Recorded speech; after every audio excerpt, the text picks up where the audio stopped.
Right. Good evening. All right, let's try that again. Good evening. Much better. Thank you. All right. Anybody know what I'm going to say next? Silence your cell phones. Very good. Glad you're all paying attention in class here. Next Thursday, January 6th at 7 p.m., we'll have our next class in the series. It's class 6. Dr. Joe Laker returns for a global war. Dr. Laker will discuss the broad ideological, economic, military, and diplomatic factors of the global Cold War struggle, concentrating on places where the conflict took place, including Europe, Asia, Africa, and Latin America. That's next Thursday, January 6th at 7 p.m., class 6. And then next week at Lunch with Books, Tuesday, January 4th at noon, building on this past Tuesday's West Virginia Anthems program with Eli Lambie, Bob Gaudio will be here, Wheeling's own troubadour. He'll sing a few West Virginia songs for us, and we'll take a deep dive into John Denver's now 50-year-old West Virginia Mountain Mama song, Country Roads. WVU English professor, Dr. Sarah Morris, is writing a book about this particular song, the Country Roads, an entire book on the song, and so she'll be here to share a lot of information about that. Bob will be singing songs, and we're even going to have one of John Denver's stage costumes on display here. So that's next Tuesday, January 4th at noon. It's our first program of 2022. I can't quite believe that 2021 is almost over, but I am definitely ready for it. And on that note, the library will be closed this Friday and Saturday, so Happy New Year, everyone. Regular library hours will resume next Monday. Tonight's instructor is Dr. Gary Cappell. He is the Emeritus Professor of History and spent at Bethany College. He spent his entire professional career serving the students and colleagues at his alma mater. In addition to teaching courses in world history, European history, military history, and the history of ideas, for many years he taught first-year seminars in the Cold War and on the history of Bethany College. He earned his BA at Bethany and his MA and PhD at West Virginia University. Please welcome Dr. Gary Cappell.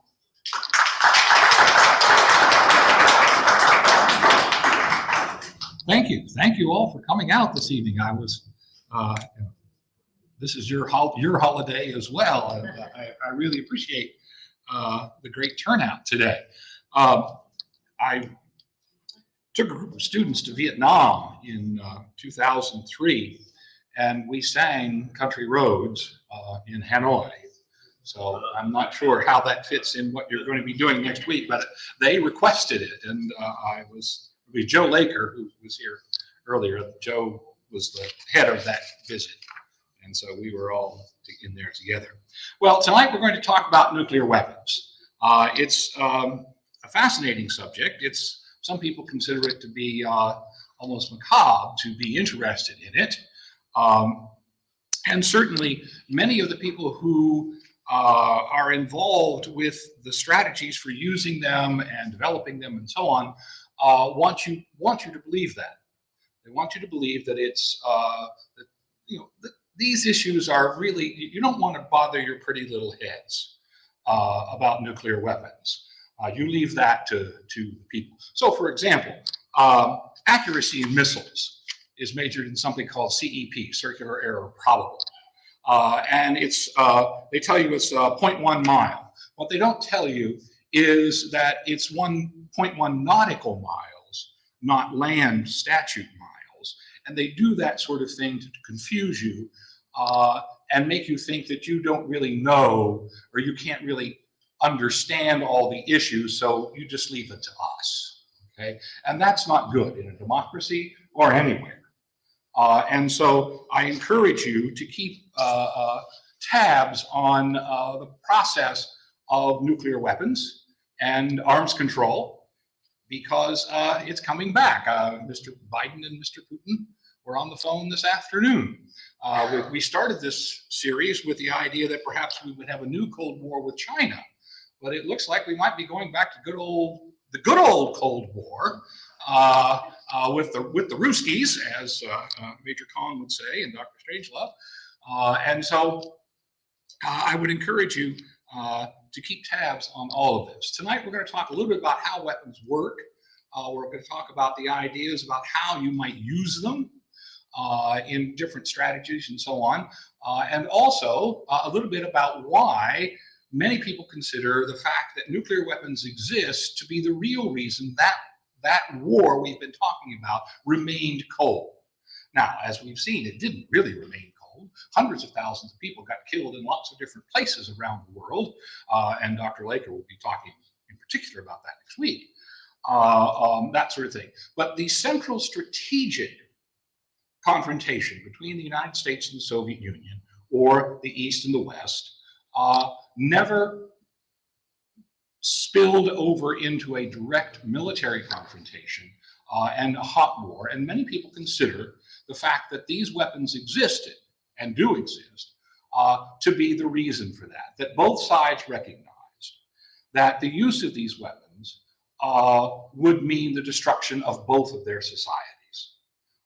And in fact, that's correct. There's no question about that. We'll talk about MAD, mutual assured destruction. It's not a theory. It's not a strategy. It's not a policy. It's a fact. Plain and simple.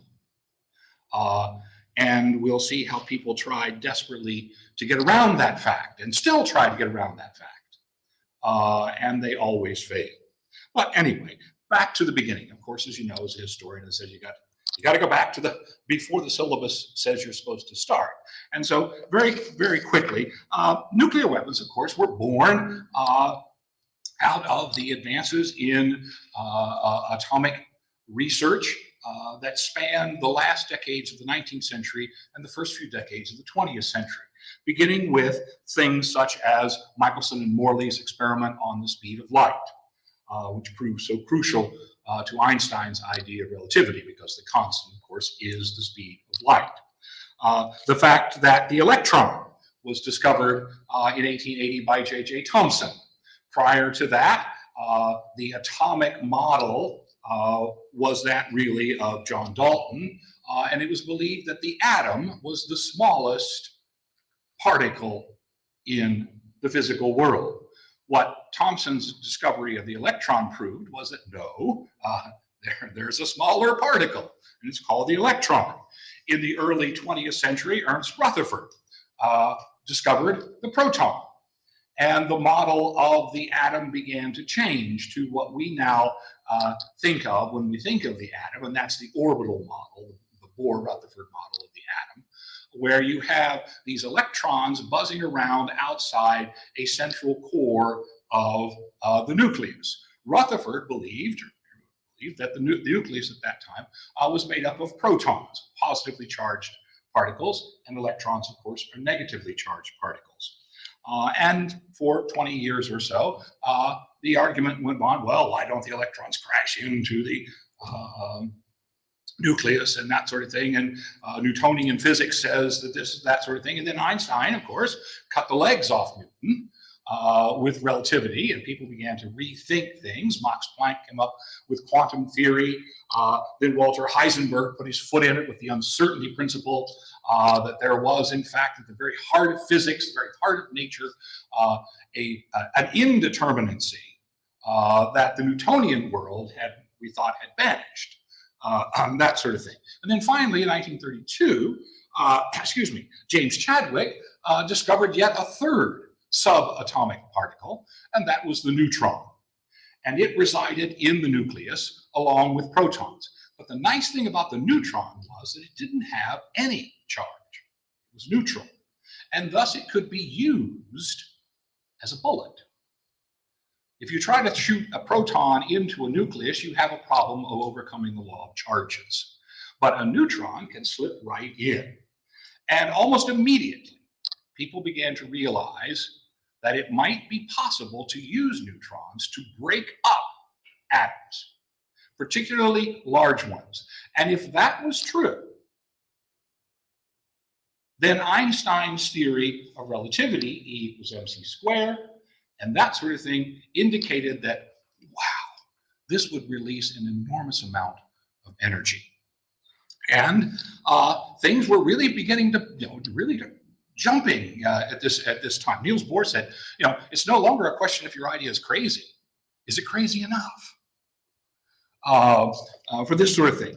In 1938, they, Otto Hahn and Fritz Strassmann, demonstrated that, yes, indeed, you could, in fact, shoot a neutron into a large nucleus, and that neutron could be absorbed, and thus make a new isotope of an element, but it also could make it unstable and cause it, and the word was borrowed from biology, to split apart or to fission. And a fission reaction is simply taking one large atom, in this case, usually the largest atoms of uranium or beyond, and breaking them into two or more smaller atoms, daughter atoms. And in that process, you might also release additional neutrons. And if you can find a fission reaction that releases at least 2 free neutrons for every nucleus that splits, then you have the possibility of a chain reaction. The great Hungarian physicist Leo Szilard hit upon this idea one day while standing in the street corner in New York. He had already been run out of his native Hungary because he was Jewish, as were many of the men who ended up working on the Manhattan Project. They were refugees from Europe because they were Jews, and they were run out of Germany and other places in the 1930s, and they came to this country with their knowledge and understanding of nuclear physics, and that proved to be a very important benefit for us. Szilard recognized that if you got an atom that would give up 2 neutrons for every 1 fission, you could create a chain reaction. And that chain reaction, if not controlled, would very quickly develop into a massive explosion, because each one of these fissions takes about 1/1000th of a second. And it's a geometric progression: 1, 2, 4, 8, 16, 32, 64, 128. And so imagine how quickly that will build up. And that's the basis of all fission weapons. Simply taking one large atom, uranium usually, or plutonium, we'll talk about in a minute, and breaking them into 2 smaller atoms. Szilard tried to alert the American government to this. He wasn't well known, but Einstein, of course, was. So he got Einstein to write a letter to Franklin Roosevelt in 1940, even before the United States was in the war, saying there is a possibility of massive explosions from this nuclear process, and that we ought to be on it because you can bet the Germans are already on it. Roosevelt read the letter, said, "Oh, thank you very much," and passed it off and didn't think very much about it again until December 7th, 1941. And all of a sudden, that issue came back onto the agenda with a vengeance. By the spring of 1942, the United States had created something called the Manhattan Project under the direction of General Leslie Groves. He, by the way, at the time was supervising the building of the Pentagon, which at that point was the largest building in the world in terms of floor space, that sort of thing. He was pulled off that project and put in charge of a new project, building an atomic bomb. The scientific side of the project was to be led by J. Robert Oppenheimer. Oppenheimer was one of our most impressive nuclear physicists. There were a couple of problems with Oppenheimer. Oppenheimer's wife's first husband had been killed fighting with the Abraham Lincoln Brigade in Spain during the Spanish Civil War. Oppenheimer himself had been engaged in a number of left-wing causes. His brother was a member of the American Communist Party, Frank, that sort of thing. And so there was some concern about security, but Groves decided that Oppenheimer was the man. And what General Groves said went. And together, these two very unlike men brought about the creation of the first atomic weapons. The Manhattan Project turned out to be the largest or the most expensive scientific project ever up to that point in human history, more than $2 billion. Now today, $2 billion, that's nothing, right? That's pocket change. But at the time, it was very impressive. There were 3 facilities that were dedicated to this. Tens of thousands of workers were brought into this process. The very best minds from the very best universities in the United States and from Europe, as I said, Enrico Fermi, Italian, was the first man to produce a controlled chain reaction in a reactor underneath the stadium of the University of Chicago on December 2nd, 1942. The emergency control rods, by the way, were suspended over the pile by a rope, and they hit a football player with an axe. And if the reaction started to get out of control, the guy was to hack the rope, and the control rods would drop down into the pile. Fortunately, that didn't happen. The whole south side of Chicago is still there.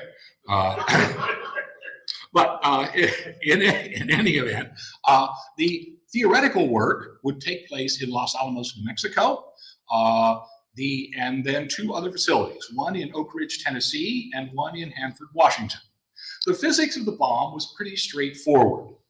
It really was an engineering feat, because the problem was, in order to create an explosion, you have to have a sufficient amount of fissile material held closely together so that we can be sure that those neutrons that are going out from each fission are going to hit other nuclei, okay? That sort of thing. That's called a supercritical mass. The mass at which it sustains itself is critical, and beyond that is supercritical, okay? Well, just as with any bomb, the trick in making a bomb is to make sure that it doesn't go off until you're ready for it to go off, right? And so the idea was, how do we get two subcritical masses of a fissile material to stay apart until we want them to come together in that supercritical mass and create the explosion? And so the physics of the thing is really pretty straightforward. It was the engineering feat. And that's what the boys at Los Alamos worked on. The most likely element for fission in the natural world, of course, was uranium, the heaviest, 92 atomic number. And the amount of uranium in the world is not large, but there is a considerable amount. Okay. The problem is that there are a number of isotopes of uranium, and the one that's most common, 99.3%, is uranium-238, okay, which doesn't fission very well, at least in some ways. It actually does in other ways. But what you really wanted was uranium-235. And since it's an isotope, they're isotopes of the same element, chemically they're virtually identical. So it's very difficult to separate them. Hence the facility in Oak Ridge, Tennessee, because the way you improved your amount of the uranium-235, and to make a bomb, you really need about 15 to 20% enriched uranium. That sort of thing is using centrifuges. And you know this from the question of Iran. All right, you know that, and this is why you need to be aware of these sorts of things. In order to enrich the uranium, you turn it into a gas, fluoride, uranium fluoride, and you put it in a centrifuge. And you take advantage of the fact that U-235 is very slightly less heavy than the other. And you run it at 1,500 RPMs per second. In the centrifuge, and after a while you come up about 3%. And then you run that through again, and you can come up, you keep building up. And this requires enormous space, because there were thousands of these centrifuges, and enormous energy, hence why they chose Oak Ridge, Tennessee, because of the TVA. Okay. The other thing, however, is that there are other elements, man-made elements, elements that don't exist in nature, that also will fission, and one of them is plutonium. And so in Hanford, Washington, the first reactor for the creation of plutonium was developed. And plutonium is simply a uranium-238 atom where it gets an extra neutron, and then through two steps of beta decay, it becomes plutonium. And plutonium, unlike uranium-238, plutonium is very fissile. And so it's a whole lot better, but it's hard to make, okay? And it takes a while. And so These two fuels, uranium and plutonium, make up the fuels for fission weapons. They developed two types of bombs. The first was called a gun-type bomb, where you simply took two subcritical masses, put them on either end of a tube, a gun, and shot one of them into the other, and held it there with a neutron initiator until you got your bomb, you got your explosion. Now, fission weapons have a practical upper limit, because after about 80 generations, the thing blows itself apart and the reaction stops because you no longer have a supercritical mass, that sort of thing. But another way to do it was to take a subcritical mass in the core and then surround it with a shell of fissile material, and at the proper moment detonate conventional explosives and shove that outer shell into the inner shell or into the inner core and hold it together long enough again for the explosion to take place. This is much more efficient, but it's also much trickier in terms of engineering. That one is the type of bomb that was tested on July 16th, 1945 at Alamogordo, New Mexico. They didn't even test the gun-type bomb. They knew it would work. And so after 3 years, the summer of 1945, the United States had now in its possession nuclear weapons. No one else had them.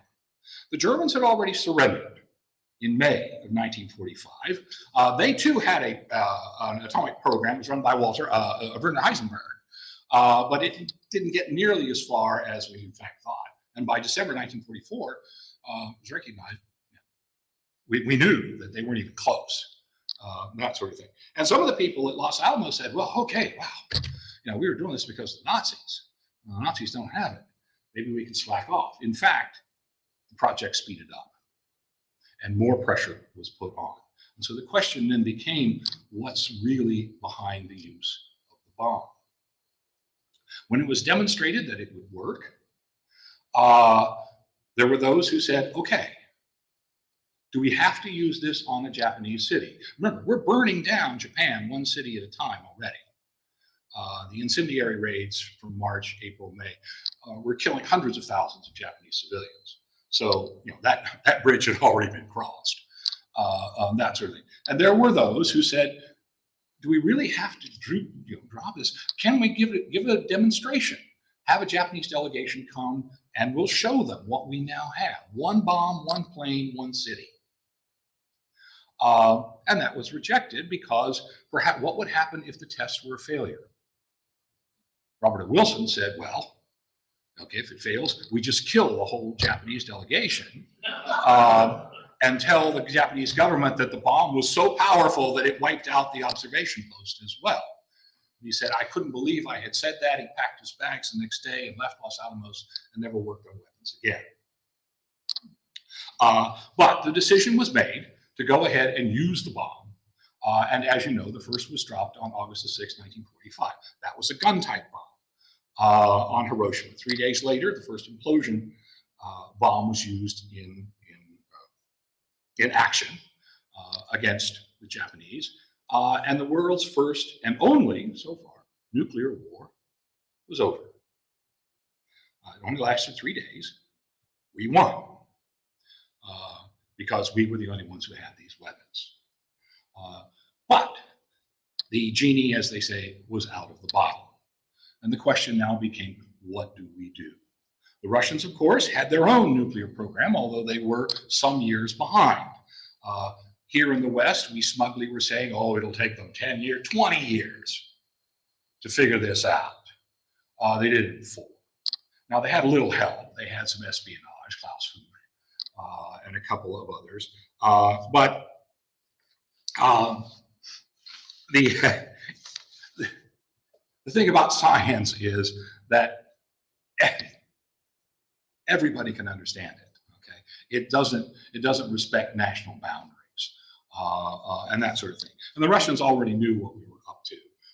They just had been busy defeating 90% of the German army, so they really hadn't had the chance to put the kind of resources that we put into the Manhattan Project in. There were those, however, who were already talking about other bombs. The bomb that destroyed Hiroshima yielded about 10,000 tons equivalent of TNT, or 10 kilotons. That's between 10 and 15.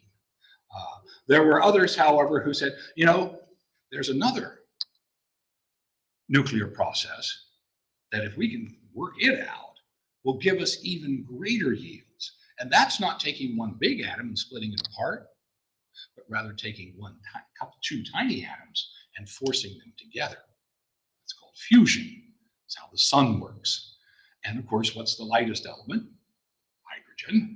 Okay? And if we could get two hydrogen nuclei, which is just a proton and a proton, right, and force them to overcome the law of charges and fuse into a helium nucleus, we're going to get an even bigger yield per reaction than you get with a fission weapon. The problem, of course, is that the only way to overcome that resistance is to heat those protons up to about 10 million degrees. And the only way to do that, by the way, is to set off a fission weapon.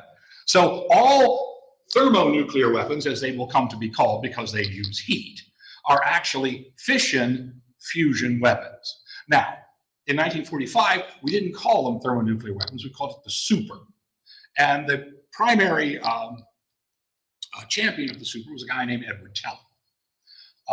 And Teller was convinced that Oppenheimer was deliberately blocking the development of the super, and was probably doing so for ideological reasons, if not personal jealousy, because he was in charge of the project and he didn't want Teller getting any credit, that sort of thing. And in fact, this will play itself out. Oppenheimer will ultimately be stripped of his security clearance in the early 1950s as part of the McCarthy witch hunts, with Edward Teller leading the charge, that sort of thing. But for the late 1940s, we had only fission weapons. And we had several dozen of them, and then several tens of dozens of them. We had a way of delivering them, a B-29. You'll recall we talked about the Berlin blockade and airlift. We moved a squadron of B-29s to England in the summer of 1948 as a demonstration of our commitment to the defense of Europe and so on.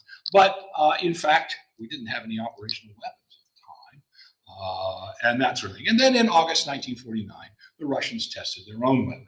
And all of a sudden, now it wouldn't just be Russian cities that would be annihilated. It wouldn't be American cities because the Russians didn't have a long-range bomber, but it could be European cities. And by the terms of the NATO treaty in the spring of 1949, we were now committed to the defense of Western Europe. Meanwhile, here in this country, the development of nuclear weapons caused enormous rivalries within the services. In fact, the Defense Reorganization Act of 1947 really came out of the fact that the Air Force was now getting all the money because they were they had the bombs, and it was technically still part of the Army, and the Army was getting tired of that, and so they agreed to separate it completely and create the United States Air Force. Meanwhile, the Navy insisted that it have its own nuclear weapons flying off, well, in planes flying off their carriers, and they also had a guy, Hyman Rickover, who said, we're going to have nuclear-powered submarines, and those submarines are going to carry nuclear missiles, or nuclear-tipped missiles eventually, and this way we need appropriations as well. And in fact, by the end of the 1950s, as you'll recall, Eisenhower warned us of something called the military-industrial complex. Okay, in fact, it had already been around for a while. It's really the iron triangle between Congress, the military, and industry, including both corporations and unions. Okay, these three elements work together to appropriate, to acquire large amounts of resources. And by the way, exactly the same thing was happening in the Soviet Union, except they call it the Metal Eaters. They called it the Metal Eaters Alliance. And it was the reason for that was that most of their nuclear budget was hidden in something called the Department of Heavy Machinery or something like that, the Ministry of Heavy Machinery. That's what it was. But the rivalries among the services was really where the action was as far as nuclear weapons were concerned. And the poor Army, the Army didn't have bombers anymore. It, by the way, pioneered missile technology because the Air Force wasn't interested in missiles. Why? No pilots. Yeah, no pilots. Okay, no glory in that. And so the guys that we got, Werner von Braun and Dornberger and that crowd, they all went to work for the Army. And it was the Army that developed our first missiles. It was only when the Air Force realized that you could make warheads small enough to be carried on the top of missiles, they said, oh, no, we need those too. And then it got taken away from the Army. So the Army, in order to get back in the game, had to come up with a way of getting into the nuclear game because that's where the money was. And so they came up with the concept of tactical nuclear weapons. The weapons that had destroyed these cities, those are strategic weapons. Although strategic for what, we don't really know. They're just slaughtering millions of people. That sort of thing. But the Army came up with the idea, they had their own think tanks, and they came up with the idea of using nuclear weapons at the tactical level, i.e. battlefield nuclear weapons that could be delivered by artillery or even recoilless rifles. The Davy Crockett was the smallest operational warhead we developed. It was dial-a-yield. You could set it for various levels of explosion, that sort of thing. And so the Army got back into the game of nuclear weapons, tactical nuclear weapons, in the 1950s. Meanwhile, in the background, the work for the super went on. You'll recall we mentioned NSC 68 last time I talked. Well, one of the provisions of NSC 68 was a full court press to develop the super, with Edward Teller, of course, at the helm. And in fact, by the end of 1952, the United States detonated the first fusion device. It wasn't really a weapon, because it was the size of a small island out in the Pacific, and the island was vaporized when it went off. But it couldn't be delivered. The Russians actually get credit, Andrei Sakharov and the boys, actually get credit for developing the first deliverable thermonuclear weapon that was based on the fusion of hydrogen in the heat created by a fission nuclear trigger. The yield was so much greater that we were now no longer talking about thousands of tons equivalent of TNT, i.e. kilotons. We had to talk about megatons, millions of tons of TNT equivalent. Indeed, people even started talking about gigaton weapons, billions of tons of TNT equivalent. Because the nice thing about a fusion weapon is that there's no limit to the size of it. Because as long as there's fusible material within the vicinity of the heat, it will continue to go up. That's the sun. The sun is just one gigantic hydrogen bomb that's been going off for how many billion years now, and will continue until it uses up all its fuel, and that sort of thing. So you didn't even have to make it small enough to fit it in an airplane, much less on the top of a missile. You could put it in the hold of a ship and sail it into an enemy port. Well, if you're going to build a gigaton weapon, just get it in the right time zone, and you're really going to have, you're going to get what you want. And so by the mid-1950s, both the United States and the Soviet Union were now locked in a race building weapon after weapon after weapon. By the end of the 1950s, each side had tens of thousands of warheads, both fission weapons and now increasingly fusion weapons. And in October of 1957, the Russians, as you may recall, most of you are old enough to remember, launched Sputnik. And once again, stole a march on us technically. They were the first to put a man-made satellite into orbit. Now, the fact that they could put a little ball up in orbit that went around beeping as it went, big deal. No, the big deal was the rocket that lifted that satellite was big enough and powerful enough to lift a nuclear warhead from central Russia to the United States in 30 minutes, and there was absolutely nothing we could do about it. And all of a sudden, just 10 years or so after we had won the Great War, we were now digging holes in our own basements. And people really began to get worried about these kinds of things. And so a crash program, of course, here in the United States, Eisenhower deputized the Gaither Commission to go out and study what were our strategies, what were our weapons, what were our delivery systems, what were our, how were we going to use these weapons? Well, the Gaither Commission discovered, of course, number one, we didn't really know. Number two, there were literally thousands of warheads lying around the United States and Western Europe with almost no security at all. No locks on them, nothing. Just sitting in bunkers. There was no common strategy. It was discovered that the Army, the Navy, the Air Force, everybody had a plan for using their nuclear weapons. And guess what? Everybody was going to hit Moscow. The Gaither Commission discovered there would be at least 137 bombs targeted for Moscow if war broke out. Okay? Because there was no central integrated system. And one of the things that came out of the Gaither Commission was something we call now called SIOP, which is Single Integrated Operational Plan, which takes into account all of our nuclear weapons in all of their configurations and develops systems for using them. Perhaps the most important, however, was the establishment of the National Command Authority. The fact that only the President of the United States has the authority to authorize the use of nuclear weapons, unless you happen to be the captain of a ballistic missile submarine. Then, under certain circumstances, you can do it yourself.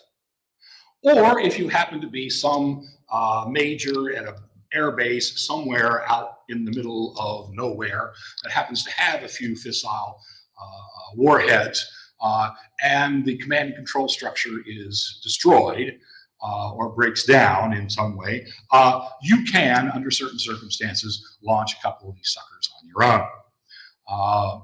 And indeed, it continues to be that way. We like to fool ourselves into believing that yes, only the president can authorize the use of nuclear weapons, but that's not true. Indeed, they can be used by lesser commanders under certain circumstances. And of course, part of the reason for this was the strategies that were being bandied about in Washington in the late 50s and early 60s. We call them think tanks, right? Okay, that term comes from this time. The RAND Corporation, all right, was one of the first. And who financed the RAND Corporation? The Air Force. And what was the RAND Corporation's chief purpose? It was to tell the Air Force how many more missiles and bombs they needed. So the Navy got their own think tanks, their own Beltway bandits, to tell them how many more carriers and how many more delivery vehicles and how many more ballistic missile submarines they needed. And the Army has its own one today. And again, that system of the military-industrial complex, because it's the military that creates the estimate of the threat. And of course, it is not in their interest to minimize that threat, because Congress disposes of the resources to build the systems to meet that threat, i.e. the money. That's why one of the most coveted positions in Congress is a seat on the House Armed Services Committee, okay? Or the Budget Committee in the Senate, that sort of thing. And so you convince the politicians that there is a threat that needs to be met so that they will authorize the expenditure of all this money to the private corporations and their unions, who then become the beneficiaries of this largesse. Okay? Classic example of this was the B-2 bomber. Okay? B-2 bomber was built with contracts, literally subcontracts. The main contractor was Rockwell International, that there was at least one contract for some kind of part, whether it's a toilet or a turn signal or whatever, on the B-2. There's at least one contract for a company in every state of the union. So any senator who votes against funding for the B-2 bomber would be voting against jobs in his home state. And of course, you can tell who sat on the House Armed Services Committee by the number of military bases and military contractors in their districts. Okay, the old joke was that Charleston, South Carolina, if it got one more military installation, it would sink into the Atlantic. Okay, I mean, anybody here remember Scoop Jackson? Okay, Senator Jackson. Okay, what was his? He was senator from where? From Bowie, exactly. Okay, and he was, he was a Democrat hawk. Okay, he was very hardcore. Jackson-Vanik Amendment, for example, is a good example of this. But Scoop Jackson always made sure that Boeing got its cut of the defense budget. And this iron triangle that Eisenhower warned us about in 1960 was already in place. It actually goes back to the 19th century in England first, with naval construction. But by the early 1960s, here it was in the United States as well. So we're building bombs, big bombs, more bombs, better bombs. We're building missiles. We have Titan 1s now, Titan 2s. We're beginning to deploy a new ICBM called Minuteman. The Russians, interestingly, after their triumph of putting Sputnik, they did not then begin to deploy large numbers of ICBMs. ICBMs just simply stands for Intercontinental Ballistic Missile. For whatever reason, they skipped the first couple of generations. And this came as a real shock because the presidential campaign in 1960, of course, was fought over the missile gap. Exactly. And the missile gap that was supposedly in place was heavily in favor of the Russians. And John F. Kennedy beat the Republicans over the head with the fact that they were soft on the Ruskies. You can just imagine this, it's different times, right? Well, we happen to know, by the way, because we had these planes called U-2s, and they were flying at 60 or 70,000 feet, well above any Russian anti-aircraft defense. And they were taking pictures. This was all part of Eisenhower's open skies policy, which the Russians rejected in 1955, but we went into the open skies business on our own. And of course, by the early 1960s, we were beginning to have satellites as well. But we knew during the campaign in 1960 that Kennedy was blowing smoke. Eisenhower knew, Nixon knew, but he couldn't say it. Because if he said it, that would then confirm what we were doing. And then, of course, the Russians shot down Gary Powers, and that was an issue. But the Russians, too, knew that we knew they didn't have all those missiles. And so they couldn't figure out what was going on. And the whole question of perception in this arms race between the United States and the Soviet Union took on a momentum of its own that began to frighten even the people at the top. Because if Kennedy could get away with talking about the missile gap, even though the United States knew there wasn't, in fact, we were way ahead in both terms of missiles and bombers, strategic bombers. The Russians still didn't have a bomber that could reach the United States and then get back to the Soviet Union at this time. What were we planning? Were we planning a first strike? And when we started putting missiles, medium-range missiles, in Italy and Turkey in 1961, which now brought all of the cities of European Russia within the range of our missiles, we also began to deploy our Titan 1s, although they were not particularly viable, that sort of thing. The Russians got more and more concerned. And so, for whatever reason, or a number of reasons really, Nikita Sergeyevich, who had taken over the Soviet Union, by the way, I watched The Death of Stalin on your, and it is hysterical. If you've not seen the movie The Death of Stalin, watch it. It's also quite accurate. That's what surprised me. That sort of thing. Well, Nikita Khrushchev is now in charge of the Soviet Union, right? And he's getting hit from all sides. The Russians are falling farther and farther behind economically. Their people are grumbling for washing machines and more nylons, as the Russian ambassador says in Dr. Strangelove, and that sort of thing. And we're spending huge amounts of money on weapons. Well, one way, perhaps, to catch up with the United States quickly would be to put some of the Russian medium-range missiles in this new place that the Russians had found down in the Caribbean called Cuba. Okay, and so in the summer of 1962, the Russians began to smuggle, medium-range nuclear-tipped missiles into Cuba, all the while saying publicly to Kennedy, who was now president, of course, on that thing, that we're not doing this. Anatoly Dobrynin, the Russian ambassador to the United States, for many years, a very seasoned diplomat, very well liked in the diplomatic community, promised Kennedy that nothing like this was going on. And as it turns out, he was being truthful because he'd been cut out of the loop. He did not know what was going on. But by early October 1962, the Americans discovered through aerial surveillance that the Russians were in fact completing these missile sites in Cuba. And thus, the nuclear confrontation became very real and very hot. And over the course of 2 weeks in October, the world stood on the edge. What would happen? The Russians refused to remove their missiles. Kennedy insisted that they be moved.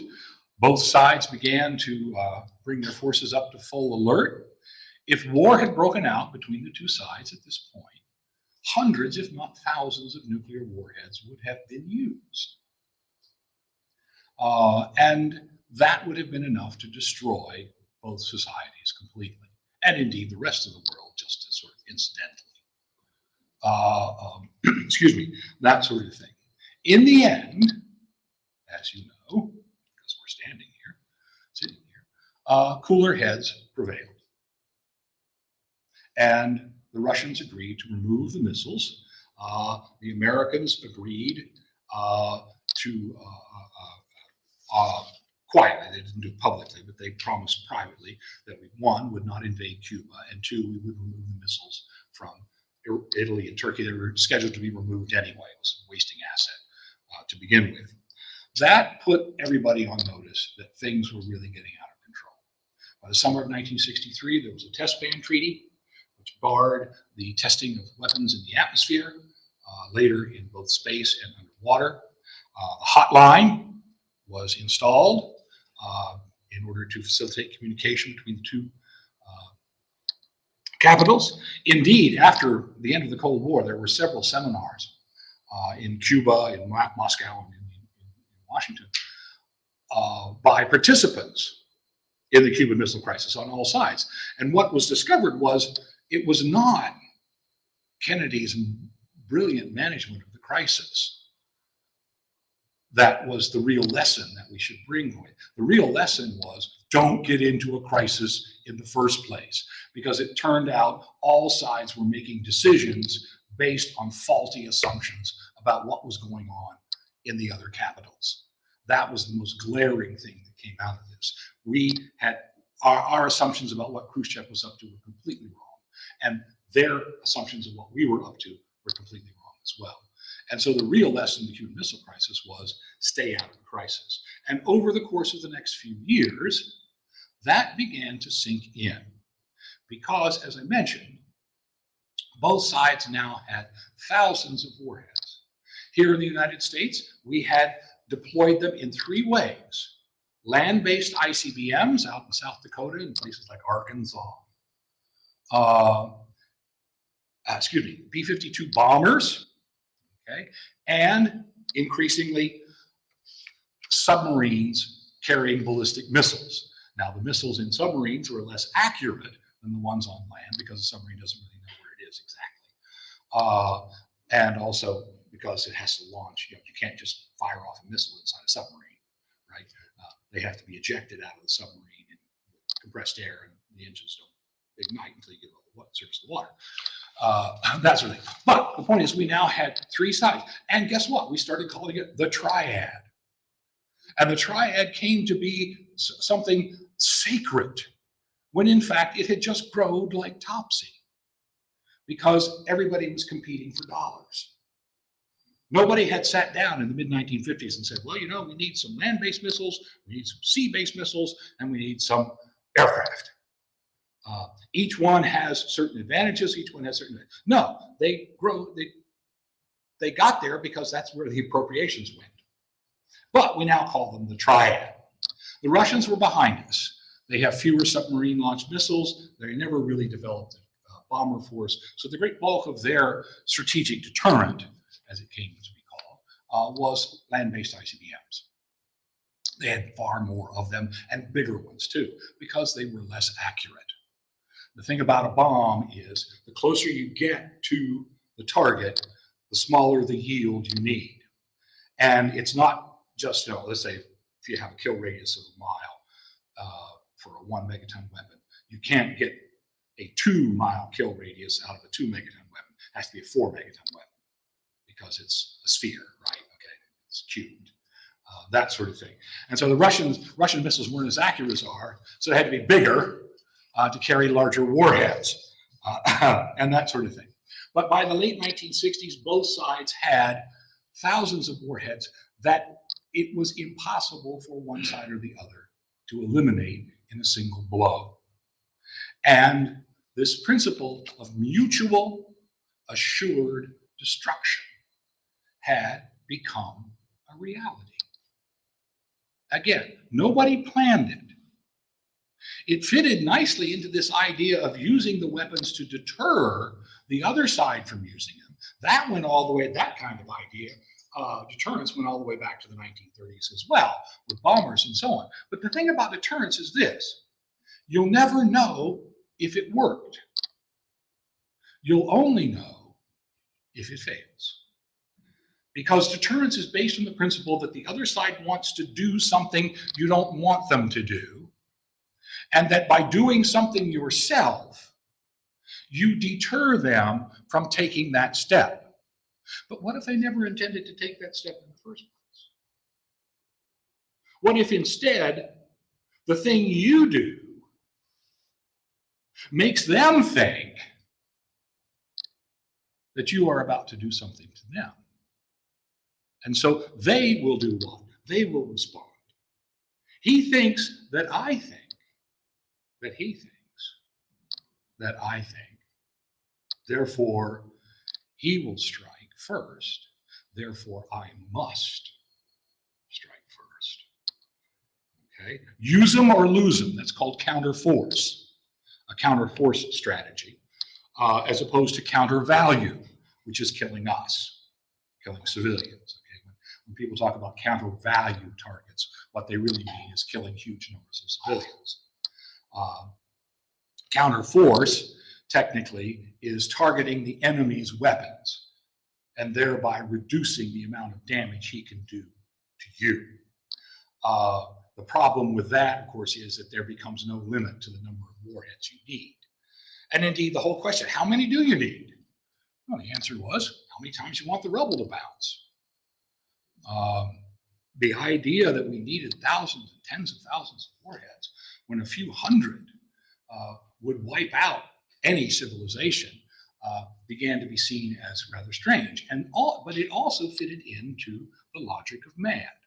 So long as you have a survivable second strike capability, so that the other side knows no matter what he does, an attack from a bolt from the blue with a massive attack, there will still be enough warheads, enough weapons left to inflict what was returned unacceptable damage, which was defined as half his population and 2/3 of his economy. Then there is no possible way for him to use his weapons. Because the whole object of war is a better state of peace, right? If only from your own point of view. The image was of two men standing in a garage up to their waists in gasoline. Each one has a box of matches. It doesn't matter how many matches they have. All that matters is that one of them strikes the first one and they both die. It's the mutuality of assured destruction that underpins the principle of deterrence. And so by the late 1960s, early 1970s, when both sides began to consider the possibility of defensive systems, anti-ballistic missile systems, ABM systems, people finally caught on to the notion of mutual assured destruction and said, wait a minute, if one side does in fact develop an effective ballistic missile defense system, they will be inclined, of course, to use their weapons against the other side because now they are shielded from the enemy's retaliation. This is the principle that Ronald Reagan never understood about SDI, Strategic Defense Initiative. That in through the Alice in Wonderland, through the looking glass world of nuclear theory, nuclear warfighting theory, being vulnerable to destruction is essential to evading it. Because if one side believes that it can get away with destroying the other side without losing everything, then it will have an ever-increasing reason to do so, an ever-increasing impulse to do just that. Okay? And so a defensive system, an effective defensive system, actually becomes an offensive system. And in any event, look, any defensive system you build would have to work perfectly the very first time, because if even one warhead gets through, you lose a city. If 10 warheads get through, you lose 10 cities. And if you fire off 1,000 warheads, and even if your system is 90% effective, which is pushing it, because remember, it's going to have to work perfectly the very first time under battle conditions. That's 100 warheads that are going to get through, and no society can survive that. It's just not possible. And so, as I say, in this sort of Alice in Wonderland world of mutual assured destruction, by the end of the 1960s, the Russians and the Americans had come to a sort of strategic stalemate. And this was then codified in SALT I, 1972, the ABM treaty in the same year, and the negotiations that have been ongoing between the United States and the Soviet Union, and now the United States and Russia ever since. That sort of thing.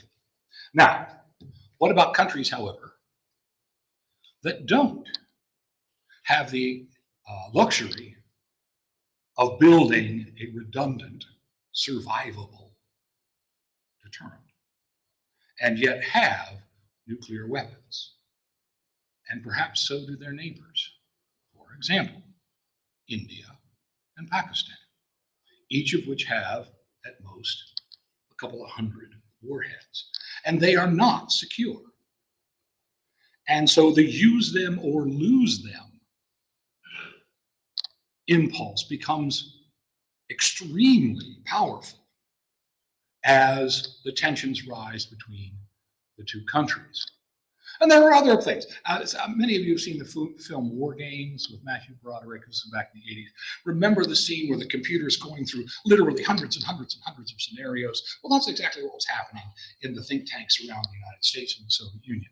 People were trying to come up with ways in which we could get around this. In the late 1970s, the window of vulnerability. Remember that one? Paul Nitze and the Committee on Present Danger, that sort of thing. But every time somebody comes up with one of these things, then somebody says, yeah, but I'm still going to have 1,000 warheads left, and you better believe I'm going to use them. And they're still going to have 1,000 warheads left. And how are you going to explain that to the voters in your district, Congressman? That sort of thing. Mad is a fact. And It remains a fact to this day. But as I say, as proliferation evolves, there will be other states that do not have that, have the luxury that we have. Today, the United States has about 3,800 warheads, with another 3,000 or so in reserve under the current agreements. The Russians have about 1,600 deployed, but they have another 6,000 or so in various stages of use. We have 450 land-based missiles. The Russians have about 750. We have 18 Trident submarines, each one of which can carry up to 24 missiles. And each one of those missiles, by the way, can carry 8 warheads. So a single submarine can carry 192 warheads. And our current warhead, the current standard warhead in the American arsenal, W-88, has a yield of 450 kilotons. It's 30 times the size of the Hiroshima bomb. Okay? So suffice it to say, we have ample firepower. Excuse me, we also have bombers and so on. There are 7 other nuclear powers, acknowledged nuclear powers besides the United States and the Soviet, or excuse me, I still call it the Soviet Union, Russia, China, France, the United Kingdom, Pakistan, India, North Korea, and although they have never publicly admitted it, Israel. That does not include a number of states that almost certainly have all the pieces and could go nuclear anytime, because the technology is really, it's well within the range of any modestly advanced economy. So you figure the Germans, the Japanese, the Brazilians, a number of other states have what is referred to as a bomb in the basement. Okay, and they could go nuclear quickly if they felt that their security was threatened.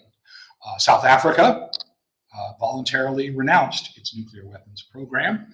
And at the collapse of the Soviet Union, by the way, there were nuclear warheads scattered throughout several of the other Soviet socialist republics. And one of the great, I think, accomplishments of both the Bush and Clinton administration, we don't get enough credit for, is that we helped Mr. Yeltsin convince those other SSRs that those warheads needed to come back to Russia.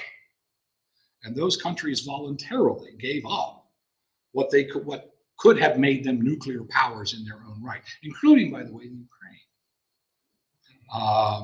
which is be a very interesting situation today if the Ukrainians had not, in fact, turned over the warheads that were on their soil at the time of the breakup of the Soviet Union. Well, I've used up my whole hour again, I'm sorry. That sort of thing. But I hope it's given you at least an idea of some of the travails of the period. And again, I want to emphasize to you that this stuff is not above you. You are citizens of a democracy, and you are defending yourselves with weapons that cannot possibly be used without committing suicide. And so it is important for you to understand that. And whether you agree with the process or not, I don't personally think that denuclearization is reasonable. I don't think it's possible, frankly. But I think we can make the world a lot safer than it is. And I know that there are a lot of people who have reasons not to make it any safer. So on that note, I'll turn it over to questions. Yes, sir. How would you make it safer? Well, I think the concept of minimum deterrence is probably the way to go. So, for example, let's take the French. Not my favorite people, but as they say, we can't. Throughout the course of the Cold War, they could not have responded to a massive Russian attack by destroying the Soviet Union. But the saying was, they could tear an arm off the bear. And as I say, it doesn't take that many warheads. What really matters is the survivability of your deterrent. And so this is an argument, frankly, probably for getting rid of all land-based missiles and the bombers as well. The submarine launched missiles are by far the most secure. They're the hardest to track and so on. But that also, if you put all your eggs in one basket, right? That's right. But I think that we could easily reduce our number of warheads dramatically. We could also, the United States has never renounced the first use of nuclear weapons, okay? So technically, we could, and in fact have from time to time, gone to a posture called LUA, or launch under attack, or launch on warning. Now, just because the Russians have said we'll never be the first to use nuclear weapons doesn't mean they won't be. Okay? I was born at night, but I wasn't born last night. That sort of thing. But I think that we could, as a nation, make it much clearer that only a general attack on the homeland of the United States and use of nuclear weapons would require a nuclear response. That, however, would undermine the defense of Europe. And the Europeans would then have to come to terms with how they would deal with a resurgent Russia. I mean, the whole point of NATO was, as they said, you know, keep the Russians out, keep the Americans in, and by that meaning our nuclear weapons. And by the way, keep the Germans down at the time, that sort of thing. So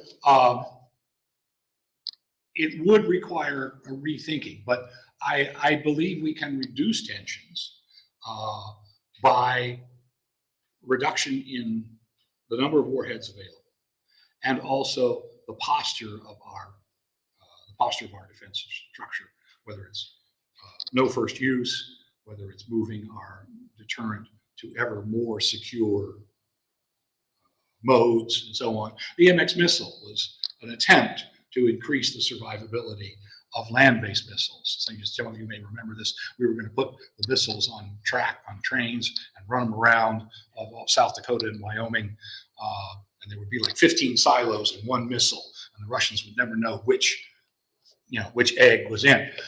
Another thing is get rid of MIRVs. I mean, MIRVs are warhead sponges. MIRVs are multiple independently targetable warheads. In other words, putting multiple warheads on a single missile makes that missile far more attractive as a target to the enemy, because actually two warheads, because you always have to fire two to be sure you're knocking out your target. But if it takes two warheads to knock out one warhead, that's not a good exchange. But if we can fire two and take out 5 or 10 of the warheads on that one missile, then that becomes a real incentive for the other side. So another thing to do is to reduce, and we have in fact done that. Our 450 land-based missiles all have only one warhead on it, although they are designed to carry 3. That's the Minuteman III. Yes, sir. What about nuclear weapons in space? I don't want them there. There are treaties against it. I think that as a historian, I am not hopeful because over the last 6,000 years or so of human recorded time, humans make stupid mistakes again and again and again. And militarizing space is going to happen. Now, whether nuclear weapons are really that useful in space is another question. What are you going to blow up? In space, I guess. Well, yes, I mean, you could put a platform, let's say, an orbiting platform that could then drop missiles onto us. You got Mars, China's already landed on Mars. We have options to put nuclear weapons on Mars. Well, it would take nuclear weapons a while to get from Mars to here. But I think the real danger in militarizing space right now is not nuclear weapons. It's the destruction of the communication, command and control communication, because that's really critical. national command authority. And I might add, I mentioned that even here in the United States, lower level executives, whether they be military or civilian, can in fact authorize the use of nuclear weapons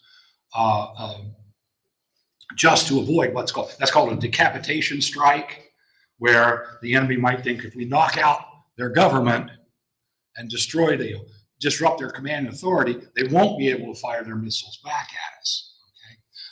There are two problems with that. One is that there are other ways to do it, and two is, who would you negotiate with? If you destroy the other country's government, who are you going to negotiate any kind of peace settlement with? So I'm not as concerned about the use of nuclear weapons in space, but certainly satellite weapons and whole new generations of laser and railguns and that sort of thing. I mean, SDI, Reagan just sold it the wrong way. He sold, remember the commercial with the little bubble where the warhead just bounced off, the little girl's drawing was sort of a takeoff on the Lyndon Johnson thing in '64. That's not really where the action is. And as I say, Mr. Reagan could never get his head around the fact that a defensive system is in fact an offensive system in the terms of mutual assured destruction. So even if you could come up with a system that would work, it would take time to deploy it. And what would the enemy be doing while you were deploying that system that you knew would work? And then, as I say, even if you did manage to get it deployed, it would have to work perfectly the very first time. The reason we have MIRVs, multiple independently targeted warheads, is because by the late 1960s, we were concerned that the Russians were building an anti-ballistic missile system. And what's the easiest way to defeat a defense? Is to overwhelm it, to give it too many targets. And so we started putting decoys on our warheads or on our nose cones. But the problem was the decoys were just balloons. And outside the atmosphere, yeah, they looked just like warheads on radar screens. But once they began to descend into the atmosphere, they slowed down because, of course, they didn't weigh as much as the warhead. So it didn't take very long to figure out which one was the warhead. So I said, all right, well, we'll make them all the same weight as the warheads. Well, hell, if we're going to do that, let's just make them warheads. And that's how MIRVs were born. Originally, they were just multiple re-entry vehicles. They weren't independently targetable. That was the real thing, the bus that allows you to drop them off in different places and that sort of thing. Yes, ma'am. Were there any defensive measures taken for American held territories post-World War II? Any Post-World War II, American occupied territories, were there any defensive measures taken for that? Oh, well, certainly. I mean, that's why NATO exists. I mean, particularly once, the whole idea of NATO was to keep the Americans in Europe. Okay? Roosevelt had said, we'll be out in 2 years. Well, that didn't happen, right? But we could never hope to match the Russian conventional superiority on the continent because the Russians are fighting in their home turf. And they could have 1 million men in Eastern Europe. We would never be able to match that, particularly if we didn't rearm the Germans, okay? So the idea was that we would extend our nuclear over our allies in Western Europe. That then raised the question, though, once the Russians got their own nuclear weapons, and especially after they got ICBMs, would an American president really trade Chicago for London? In other words, would an American president use nuclear weapons against Russia because they had invaded Western Europe, knowing that the Russians could now destroy Chicago or New York? And so at the heart of NATO has always been this question of America's commitment. So the short answer to your question is yes, the United States did. We began as early as NATO. We also had nuclear weapons stationed on soil in the 1980s. You're too young to remember this, but in the 1980s, the Russians began to deploy their SS-20 mobile medium-range missiles in Eastern Europe. And so as a response to this, at the request of our good friends, the Europeans, the United States developed the Pershing II medium-range missile, and nuclear-tipped cruise missiles. And we began to deploy them in Europe, in England at Greenham Commons, in the Netherlands, and in Germany. And we faced considerable opposition from the local populations there, who did not want to see this, because what the Europeans have always been worried about, something called limited nuclear war. Whenever we talk about limited nuclear war, the Europeans think, you mean limiting it to Europe, don't you? I.e., we'll go ahead and incinerate Europe, Western Europe, but the Russians and the Americans will not hit each other, okay? That sort of thing. And yet it was the European governments that insisted that, these deployments go ahead, despite considerable opposition from their own people. And then came Gorbachev, and the INF, the Intermediate Range Nuclear Forces Agreement in 1987, first major breakthrough with Gorbachev in charge, because all nuclear negotiations had always foundered on the question of inspections, of on-site. The United States always insisted on on-site inspection, which we knew the Russians would never agree to. So we never had to worry that they would accept any agreement. And then the Gorbachev guy comes along and says, oh, and all of a sudden, we now have to let Russian inspectors into our factories in Utah and into our bases in Western Europe and on our naval warships. And the Navy said, oh no, you're not. We are not allowed, we don't care what treaties get signed by the Senate and the President. We're not letting any Ruskies on our ships to decide whether or not our cruise missiles are nuclear tipped or not. Because with cruise missiles, you can't tell. A cruise missile, the warhead on a cruise missile could be conventional or nuclear, and there's no way to tell just by looking at it. You have to be able to get to it, that sort of thing. And so, although the IMF agreement went into place, it was amazing. I mean, here in the United States, all of a sudden the Russians couldn't take, the President started saying yes, and we couldn't take yes for an answer. Said, nope, can't do that. You may remember Reagan and Gorbachev at Reykjavik. They agreed to eliminate all nuclear weapons. Reagan came out to this conference and said, we have agreed to get rid of all nuclear weapons. And you could hear the heart attacks and the excretions of various orifices from all the capitals of Europe and in the United States as well. And so Don Regan, his chief of staff, didn't have to come saying, no, that's not right. And he later said, I sort of felt like the guy in the parade, who comes behind the elephants. 2 weeks later, Nancy Reagan had him fired. So yes, very long answer to your question, but I don't give short answers, I'm sorry. My wife has learned just to tune me out. Yes, sir. The Cuban missile crisis, they didn't know there were missiles there until those photos were interpreted. Right. Why didn't they? That was top secret, but they just stand it classified and put it in a file cabinet. Go after the next election. Why didn't it become a crisis? Well, I would argue two things. One, they couldn't keep it quiet for very long. And you may recall, the news media actually played a role in the Cuban Missile Crisis. John Scali, a reporter for ABC News, was actually used as a go-between between the Russian embassy and the American government, carrying information back and forth between the embassy and the White House. But more importantly, the American military did not do that. Kennedy might well have been willing to do that, but he was not able to convince the Joint Chiefs of Staff of that. They were all set up. They were ready to obey. And indeed, that was Kennedy's great fear. He said, look, I just read the tough gospel of guns and laws, and how Europe slipped into war in 1914. And I don't want some trigger-happy naval officer touching off World War III. And McNamara, of course, was hated by the military because he taught civilian control to much of their games, many of the military industrial complex games, that sort of thing. His job primarily was to keep an eye on that.